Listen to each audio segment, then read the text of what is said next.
마태복음 24장 15절 한 절만 보시겠습니다. 마태복음 24장 5절 한 절을 찾으신 줄 알고 봉독을 해드리겠습니다. 그러므로 너희가 선지자 다니엘의 말한 바 멸망에 가증한 것이 거룩한 것에 선 것을 보거든 읽는 자는 깨달을진저. 아멘.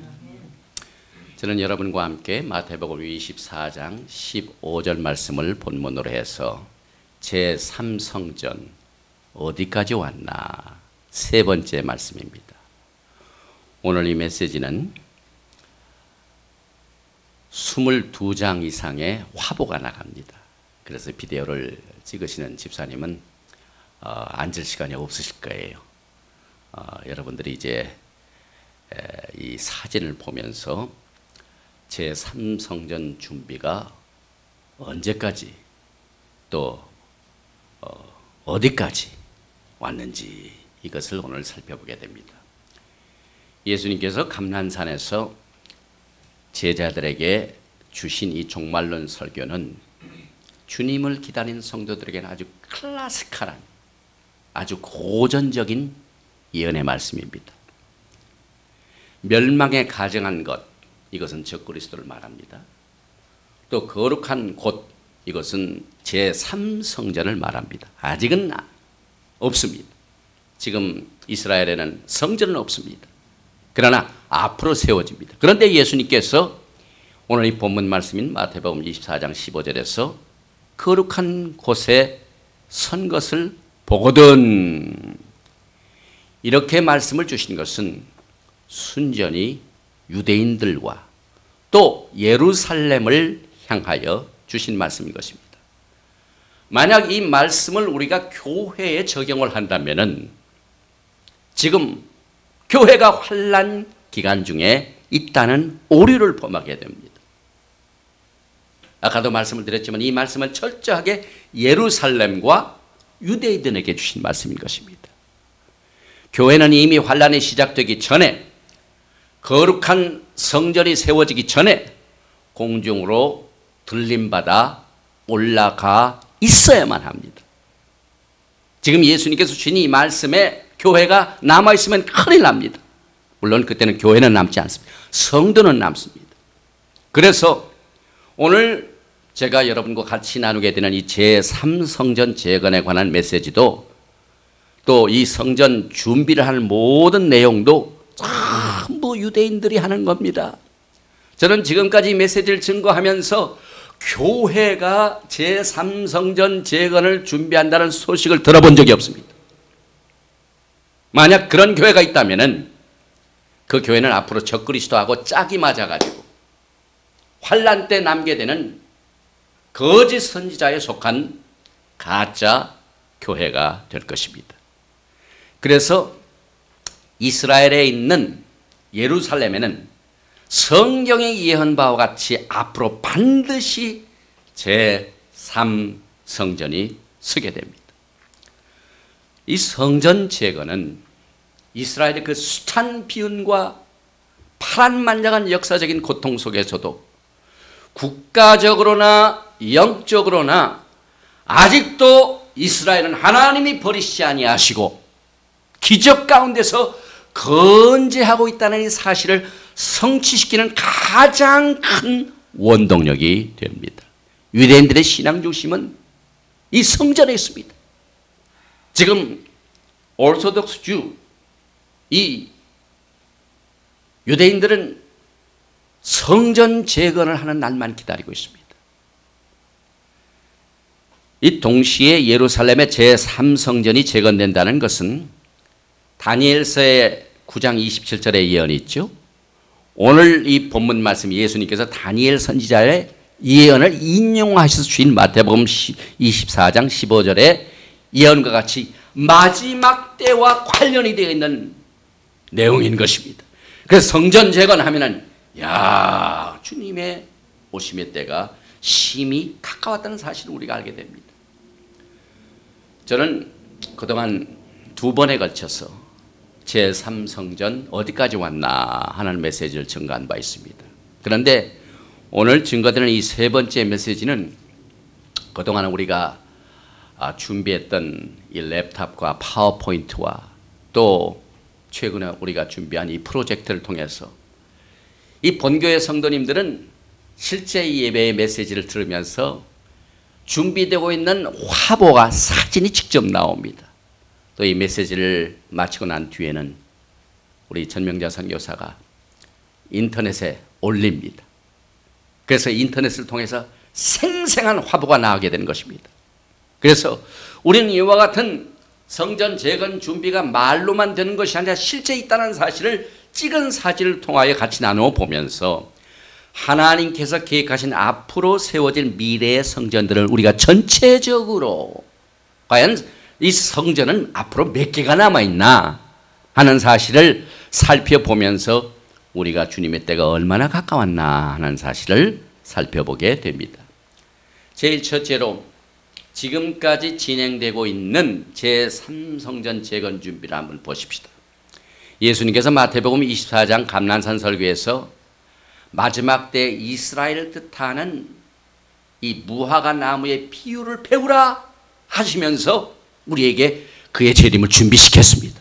지금 우리는 역사적으로 볼 적에 이미 1948년 5월 14일에 이스라엘이 독립되는 것을 압니다. 그러므로 지금 살아있는 사람들은 이스라엘이 독립되어 아직도 저 중동에 이스라엘이 있고 거기에 매일 이 불씨가 되는 이 테러 행위라든지 여러 가지 시끄러운 일들이 중동에서 벌어지기는 사실을 눈으로 보고 귀로 듣고 지금 숨쉬고 살아있는 모든 사람들은 이스라엘의 독립을 본 프론트 제너레이션입니다.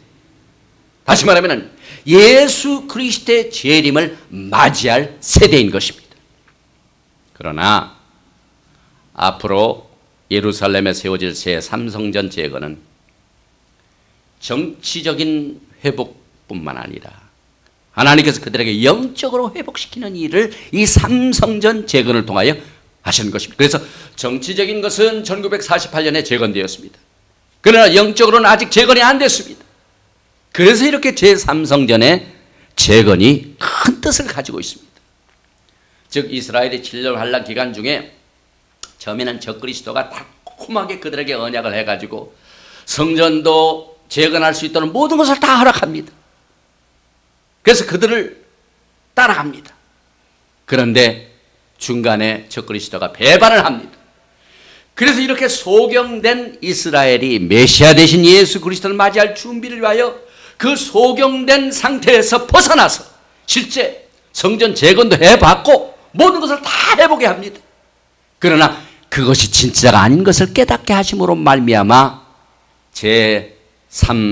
제3성전 재건을 통해서 진짜 메시아를 맞이할 준비를 시키게 하는 겁니다. 7년 환란이 거의 끝날 무렵에 예수님께서 이들을 구출하시게 하여 이 땅 아마게돈 전쟁터에 오셔서 그들을 구출하시게 되는 것으로 그들은 정말 눈을 뜨고 누가 참 메시아이신 것을 알게 되는 것입니다. 이것을 위해서 예수님께서는 이제 예수님께서 지상재림하시게 되면 그 약속한 대로 이 땅에 천년 왕국이 세우시기 때문에 제3성전 재건을 통하여 메시아 맞을 준비, 제3성전 재건을 통해서 천년 왕국을 맞이할 준비를 시키게 되는 것입니다. 지금 예루살렘에는 제3성전 연구소를 비롯해서 이것을 템플 인스티튜트라고 합니다. 또 템플 마운트 페이스 같은 성전 재건을 준비하는 유대인들에게는요, 모든 것이 이제 시간 문제입니다. 제가 알아본 결과는 과거에 헤롯 성전 짓는 데는 40년이 걸렸죠. 40년 이상이 걸렸습니다. 그런데 이제 앞으로 짓게 될 제3성전 재건은 1년도 못 걸립니다. 모든 것이 다 준비되어 있습니다. 하이텍 컴퓨터로 모든 도면과 이 준비 내용 전체가 다 빨리 움직일 수 있도록 지금은 이와 같은 시대에 살고 있기 때문에 그렇습니다. 저는 몇 년 전에 사우스웨스트 라디오 처치의 노아 하칙슨 목사님과 다른 목사님과 함께 직접 가봤습니다. 그래서 말로만 듣던 성전 재건 준비를 눈으로 보면서 너무너무 놀랐습니다. 저는 오늘 여러분과 함께 그 이후에 계속해서 개발된 성전 재건 준비에 관한 화보 사진을 이제 여러분과 함께 약 22개 이상을 보게 됩니다. 제일 먼저 성전 연구소가 있는가 없는가를 여러분 눈으로 확인해 보시기 바랍니다.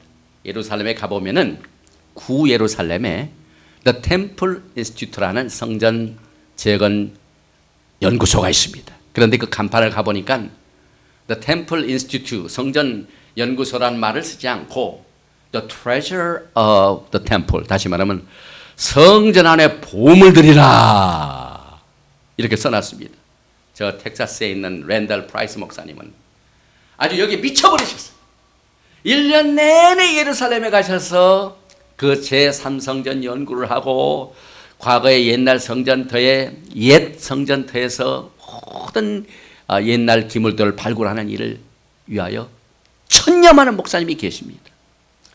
또 거기에 가보면은요, 헤롯 성전이 어떻게 지어졌을까 하는 그 모욕이 나옵니다. 마들이 나옵니다. 여러분 보니까 굉장하죠? 웅장하죠?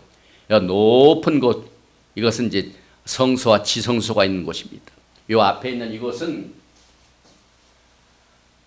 제단을 말합니다. 여기로 들어가면은 성소가 있고 저 안에 들어가면 지성소가 있습니다. 그래서 이 모델을 다 만들어 놨습니다. 그 다음에 들어가 보면은요, 성소에 정금 등대가 나옵니다. 이걸 메노라라고 합니다. 과거에 하나님께서 모세에게 출애굽기 25장 31절에 너는 정금으로 등대를 쳐서 만들 때 그 밑판과 줄기와 잔과 꽃 받침과 꽃을 한 덩이로 연하게 하고, 다시 말하면은 이 정금 등대는요, 뭐 한쪽을 붙였다가 또 한쪽을 접수하고 그게 아니에요. 그냥 하나의 금으로 그냥 쳐서 전 이 등대가 그냥 한 개의 금덩어리로 만들게 됩니다. 여러분 보시게 되면 저 그 사진 옆에 사람들이 이렇게 구경하는 모습이 있죠. 가까이 접근하지 못하게 합니다. 순금으로 만들었습니다. 그런데 이 등대는요, AD 70년에 로마의 디도 대장이 와가지고 성전을 파괴하고 이 메노라를 훔쳐갔습니다. 그래서 지금도 어느 곳에 숨어 있는지 많은 사람들이 추측을 합니다. 어떤 사람은 로마가 훔쳐나가지고 저 바티칸의 지하실 깊은 곳에 숨겨놨을 것이다, 이렇게 믿고 있는 사람이 있습니다. 이 등대를 보면은요, 아주 청결하게 만들어졌죠. 이 등대는 어떻게 만들었냐면은 지금 로마에 가보면은 AD 70년에 유대인들을 정복한 디도 대장의 그 승리를 기념하기에 개선문을 만들어 놨습니다. 그 개선문 밑에 보면은요, 지금 유대인들이 포로로 잡혀가는데 잡혀갈 적에 성전 기물을 다 등에 메고 가게 합니다. 거기 보니까 아주 메노라를 훔쳐가는 모습이 나옵니다. 이것을 그대로 보면서 만들었습니다. 역사적으로 굉장히 정확한 내용입니다. 그 다음에 지금 구 예루살렘의 카르도의 제3성전 연구사가 성전 재건 때 사용될 이 순금 등대를 이미 99년도 12월 5일에 제작해가지고 만방에 공개를 했습니다. 저도 그 성전 연구소에 가가지고 그 금덩어리를 보면서 정말 놀랐습니다. 야, 이게 정말 그대로 된 것이구나. 또 이 메노라를 만들 때는 토라의 성막에 관련된 법인 테루마의 규정에 따라서 그 식양에 따라 청결하게 만들고, 이것을 만든 사람은 소련에서 온 유대인이었습니다. 그리고 메노라 제작을 위하여 제3성전 연구소에서는 400페이지에 이르는 광범위한 연구 자료를 수집해가지고 이거 하나를 만들어 놨습니다. 이게 얼마나 참 정교한 일인지 모릅니다. 그 다음에 보니까 이제 성전을 짓게 되면은 제사를 인도할 제사장들이 있죠. 그런데 제사장들이 저와 같이 양복을 입고 하는 것이 아니라 예복이 있습니다. 그래서 예복을 위하여 배틀까지 만들어 놔가지고 그 예복 이 샘플을 거기다 딱 걸어놨습니다. 제가 어렸을 적에 우리 집에서 방직 공장을 했습니다. 그런데 방직 공장 하면은 뭐 지금같이 막 기계로 칙칙 따는 게 아니라 일일이 사람의 손으로 이렇게 하는 아주 직접기가 있어요. 제가 어렸을 적에 봤는데요.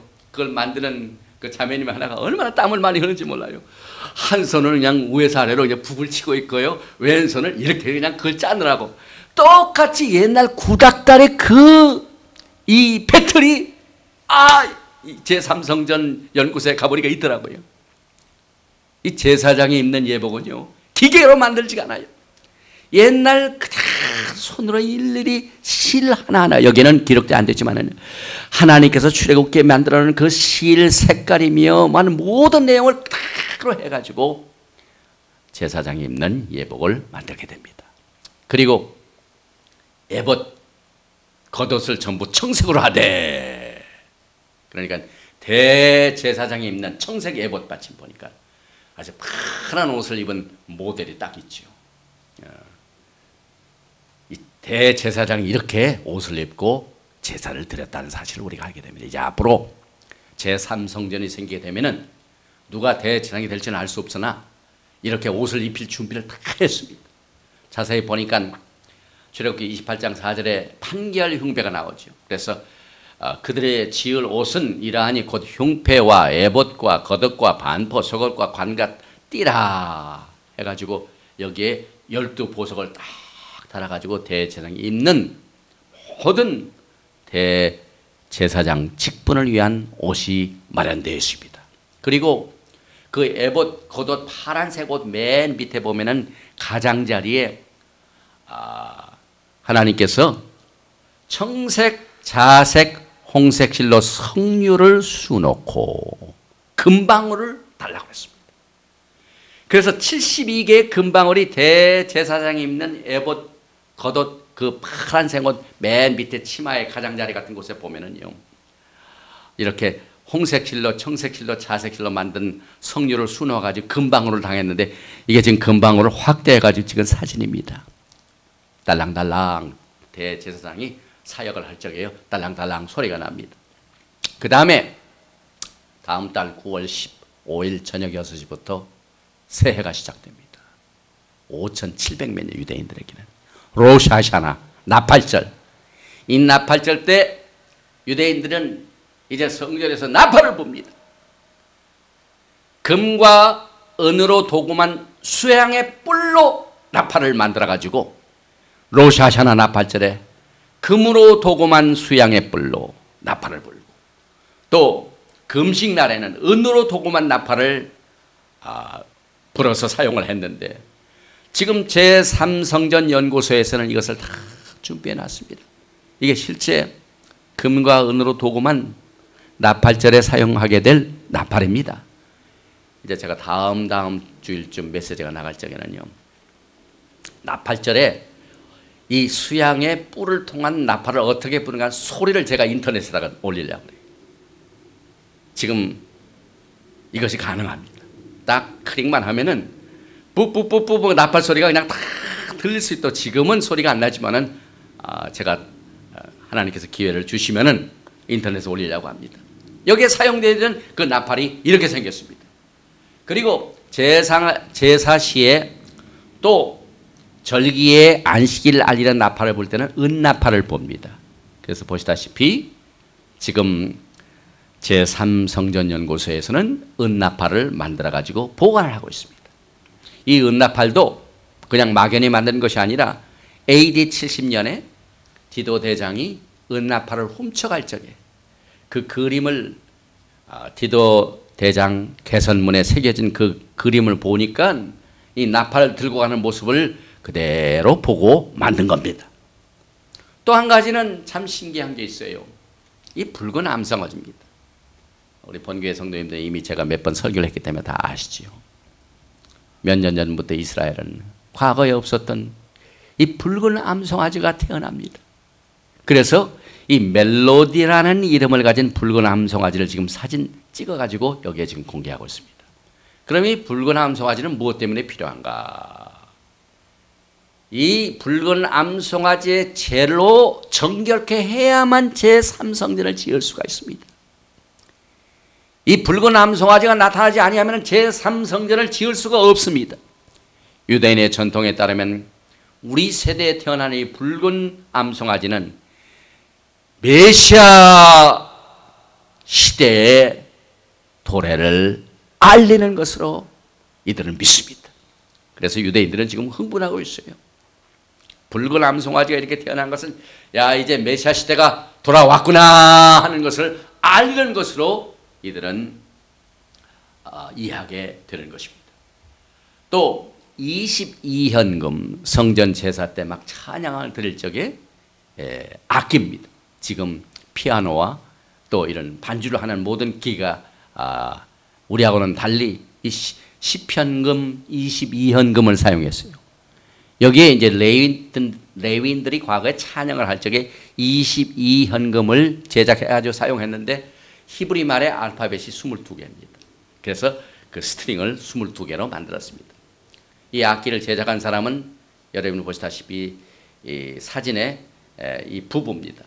하라리 부부가 이것을 하나님의 감동을 받아가지고 만들어서 지금 인터넷에다가 하프 제작을 주문받습니다. 엄청나게 비싸요. 몇천 불이 됩니다. 이들이 또 다윗의 시병금까지 만들었어요. 그래서 이제 앞으로 제3성전이 세워지게 되면은 다윗의 시편금을 사용하게 된다는 믿음을 가지고 이미 이렇게 제작해서 만들어 놓았습니다. 그래서 제3성전 연구소에서는 이들에게 이 사명을 맡겨가지고 이미 시편금을 만들어 놨습니다. 이 사진에 보는 내용이 바로 그 실물입니다. 시편 33편 2절 말씀에 수금으로 여호와께 감사하고 열줄 빛바로 찬송할지어다. 시간이 없어 빨리 갑니다. 지금 여러분이 사진에서 보는 이 기구는요, 매일 성전 재건을 하고 난 뒤에 제사장들이 제일 첫 번째 하는 일이 뭐냐면은 그 전날 이 제단에서 희생을 드릴 적에 남았던 모든 재들을 청소하고 또 이제 메노라의 이 재를 이렇게 청소하는 일이 있습니다. 그래서 그 청소하는 청소 기구가 필요합니다. 여러분이 보시는 이 사진이 바로 겁니다. 붓이 있죠. 붓으로 이렇게 다 정교하게 이 메노라를 하나하나 이 그 등대 주변을 전부 깨끗하게 청소해가지고 새롭게 불이 타오를 수 있도록 이 청소하는 기구도 이들이 다 만들어 놨습니다. 또 한 가지는 레위기 16장 8절에 보면은 하나님께서 두 염소를 위하여 제비 뽑되 한 제비는 여호와를 위하고 한 제비는 아사셀을 위하여 하면은 이것을 결정하기 위한 기구가 있습니다. 그 제비 뽑기 기구까지 다 만들어 놨어요. 그래서 보면은 하나를 딱 열면 이 염소 한 마리는 여호와께 드리고 또 하나 열면 이것은 아사셀을 위하여 이렇게 제비 뽑을 때 두 염소 중에 하나를 택하는 기구도 이미 만들어 놨습니다.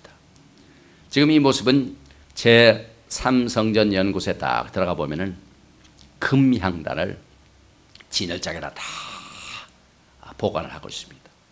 진열장 가운데 보면은 양쪽에 있는 5 나팔이죠. 은나팔입니다.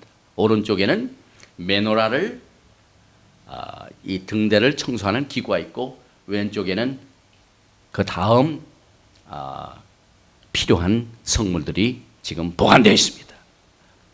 여러분이 보시는 것은 이게 상당히 중요한 기구입니다. 이 그냥 유리통에다가 집어넣어가지고 잘 보관하고 이게 바로 뭐냐면은 제단에서 희생을 죽일 적에 사용하는 칼입니다. 아브라함이 이삭을 바칠 적에 이삭이 그럽니다. 칼과 나무는 준비하는데 재물은 어디 있습니까? 아브라함이 하나님께 제사를 드릴 적에 그 희생을 죽일 때 사용한 이 칼. 그래서 이 제3성전 때에도 제사장들이 이 희생을 잡을 적에 필요한 칼이 필요합니다. 지금 이 칼을 이미 준비를 했습니다. 그래서 이 왼쪽 칼은 순은으로 만들었고 오른쪽 칼은 동으로 제작을 됐는데 이건 돈 많은 유대인 미국 사람 한 사람 부부가 이걸 기증을 했습니다. 그래서 아리얼 램 하일과 리 포거슨 이 두 가정이 이 제단 희생물을 죽이는 일에 있어서 그 필요한 칼을 제작해 가지고 기증을 했습니다. 여러분이 보시는 이것은 은으로 만든 부삽입니다. 그러니까 이제 제단에 막 불을 떼어 가지고 희생들을 태우니까 막 재들이 많이 있죠. 그래서 출애굽기 27장 3절 말씀에 재를 담는 통과 부삽과 그때 부삽도 있었죠. 은으로 만들어 가지고 앞으로 제3 성전 제사 때 사용하려고 다 준비를 해놨습니다. 이 은부삽은 성전의 제단 남서쪽에다 항상 보관을 합니다. 해 뜨기 전에 제일 먼저 제사장에 의해서 청소할 적에 이 부삽으로 모든 죄를 제거합니다. 여러분이 보시는 이 진열장은 제3성전 연구소에 진열된 앞으로 짓게 될 제3성전의 모형입니다. 자세하게는 보이지 않지만은 헤롯 성전과 비슷하죠. 그래서 모형을 만들어 가지고 방문객들에게 이렇게 공개를 하고 있습니다. 그리고 여러분이 보시는 이것은 떡상입니다. 성소에 들어가면은 메노라뿐만 아니라 향단뿐만 아니라 떡상이 있죠. 그래서 출애굽기 25장 30절에 상 위에 진설병을 두어 항상 내 앞에 있게 하지니라. 떡을 담아 올리는 것입니다. 이것은 노수로 만든 물두멍입니다. 제사장이 제사를 드리기 전에 그냥 들어가면 안 돼요. 꼭 수족을 닦아야 됩니다. 출애굽기 30장 18절에 너는 물두멍을 노수로 만들고, 이게 노수로 만든 물두멍입니다. 그 받침도 노수로 만들어 씻게 하되 그것을 회막과 단 사이에 두고 그 속에 물을 담으라. 만약에 수족을 닦지 않고 제사장이 그대로 제사를 드리면은 죽임을 당합니다. 하나님의 명령을 순종해야 됩니다. 여러분이 보시는 것이 이 번제단입니다. 이 번제단을 보니까 모형을 딱 만들어 그 위에 장작도 있고 희생도 갖다 놨죠. 염소도 있는 것 같고 양도 있는 것 같고요. 그래서 이게 번제단입니다. 성전, 지성소와 성소와 지성소 앞에 있는 겁니다. 이건 분향단입니다. 향단입니다. 향을 이렇게 올릴 적에 하나님께서 모세에게 그 식양대로 만들어진 그것을 그대로 따라가지고 제3성전에 사용될 황단까지 이렇게 만들어 놨습니다. 출애굽기 30장 1절에서 5절 말씀을 보시면은 이 향단의 내용을 여러분이 알게 됩니다. 지금 여러분과 저는 약 22개 이상의 예루살렘의 제3성전 연구소에서 준비하고 있는 성물을 사진과 함께 보면서 제3성전 재건 준비가 이게 말로만 듣는 것이 아니라 실제로 준비되고 있다는 사실을 우리가 살펴보게 됩니다. 그러면은 도대체 하나님께서 제3성전을 지으고 난 뒤에 또 다른 성전이 있을까? 앞으로 세워질 성전은 제3성전뿐만 아니라 3가지가 아직도 남았습니다. 성경에 보면은요, 지금 짓고 있는 이 성전 제3성전은 환란성전입니다. 휴거가 발생하고 난 뒤에 불신자, 예수를 안 믿는 유대인들이 이제 7년 환란에 남아가지고 이것을 건축하게 됩니다. 이 땅에 남아가지고 환란 때 남아가지고 제3성전 짓는다. 또 나는 이 환란 성전에 짓는 제목으로 내가 사용을 받아야 되겠다. 이렇게 생각하시면 안 돼요. 이 땅에 남지 말고 여러분들은 제3성전이 세워지기 전에 보지도 못하고 올라가야만 됩니다. 그래서 이 땅에 남아있는 불신자 유대인들이 이 성전을 짓고 또 적그리스도와 유대인 지도자 간에 이루어지는 언약 때문에 이 성전이 지어집니다. 적그리스도가 이것을 허락하기 때문에 지어집니다. 지금 예루살렘에 성전터에 성전 지었다 하면 전쟁이 일어납니다. 그러나 환란 때 적그리스도가 무슨 목적이 있기 때문에 유대인들로 하여금 제3성전을 짓게 하는데 이것이 환란 성전입니다. 나중에는 적그리스도가 배반하고 그 성전을 자기가 이용을 합니다. 그래서 예수님도 다니엘의 예언을 인용하셔서 오늘 본문 말씀인 마태복음 24장 15절 말씀을 통하여 멸망에 가져간 것이 거룩한 곳에 선 것을 보거든 이때부터 유대인들에게는 획기적인 사건이 벌어집니다.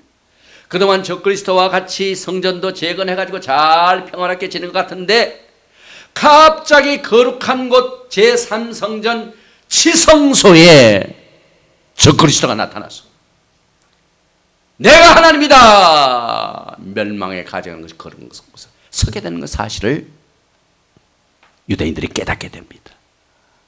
이때부터요 이제 기점입니다. 그 전까지는 3년 반이고 이 멸망에 가져간 것 적그리스도가 제3성전 지성소에 서는 날부터 1260일이 후 3년 반입니다. 집중적으로 유대인 핍박이 생깁니다. 수많은 유대인들이 죽임을 당하게 되는 겁니다. 그래서 예수님께서는 이 본문 말씀을 통해서 환난 중간 이것을 이 3년 반 이 기점을 거룩한 곳 제3성전 지성소에 적그리스도가 서게 되는 그 순간부터 후 3년 반이 시작된다. 이렇게 가르쳤습니다. 그러니 오늘 이 본문 말씀이 굉장히 중요한 말씀인 것입니다. 유대인들이 그 큰 핍박 때문에 그때서야 메시아를 찾습니다. 3년 반이 거의 끝날 때쯤 예수님이 유대인들을 구출하시게 내려오시는 이유도 이 적그리스도가 거룩한 성전에 서가지고 유대인들을 배반하고 자기가 하나님이라 숭배함을 받고 핍박을 하기 때문에 야 우리가 믿는 사람은 적그리스도가 아니라 메시아구나 하는 사실을 그때서야 깨닫게 되는 것입니다. 사도 바울이 데살로니가 전서에서 휴거의 계시를 받고 난 뒤에 데살로니가 후서에서는 이 적그리스도의 활동에 대하여 예수님께서 마태복음 24장 15절에 주신 말씀을 더 계시를 받아가지고 말씀을 썼는데요. 저는 대적하는 자라 범사에 일컫는 하나님이나 숭배함을 받는 자 위에 뛰어나 자전하여 하나님 성전에 앉아 자기를 보여 하나님이라 하느니라. 이렇게 계시를 받았습니다. 그러므로 이 제3성전은 이제 휴거받은 백성들이 예배를 드리는 거나 이용할 성전은 아닙니다. 왜냐하면 예수님께서 지상재림하실 때 예루살렘에 큰 변화가 일어납니다. 예수님이 언제 지상재림하시고 어디에 지상재림하십니까? 7년 환란이 거의 끝날 무렵에 예루살렘에 있는 감난산 동편에 내리시는데 그 감난산이 예수님이 딱 재림하시게 되면 어떻게 됩니까? 예루살렘의 지형이 변화됩니다. 예수님의 지상재림과 함께 그냥 동서가 갈라지고 지진이 일어납니다. 이때 제3성전도 파괴가 됩니다. 그래서 그 제3성전이 파괴되고 난 뒤에 예수님께서 천년왕국 때 세워질 천년왕국 성전을 허락하시게 되는 것입니다. 그래서 이것이 두 번째 성전인 것입니다.